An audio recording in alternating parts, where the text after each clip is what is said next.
بسم الله الرحمن الرحيم.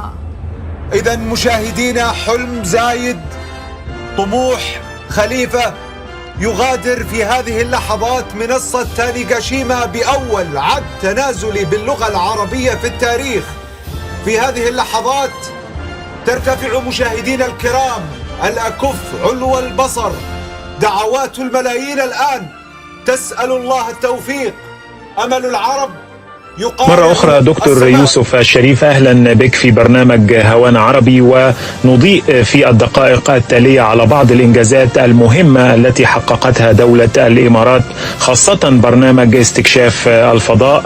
وتحقق في هذا البرنامج إنجاز فعلي بوصول مسبار الأمل، أول مسبار عربي وإسلامي وصل فعليا إلى كوكب المريخ.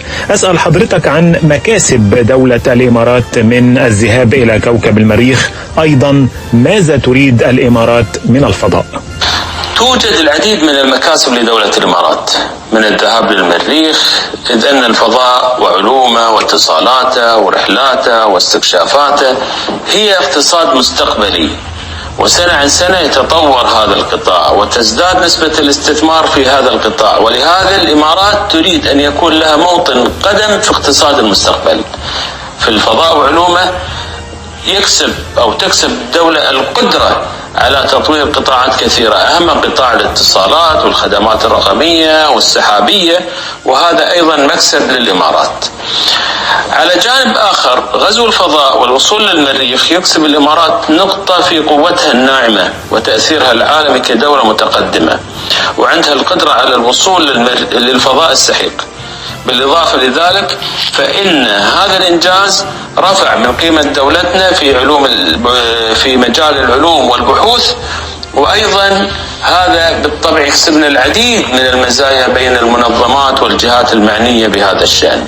أنا برأيي هناك خيط رفيع مهم جدا يجب التركيز عليه، وأنا أعتبره من أهم المكاسب لدولتنا ولأمتنا، أن وصول الإمارات للمريخ أعطى الفرصة والأمل لأجيال كثيرة بأننا قادرون على صناعة المستقبل، وأن من حق شبابنا أن يحلموا بالوصول للفضاء والدخول في هذا المجال.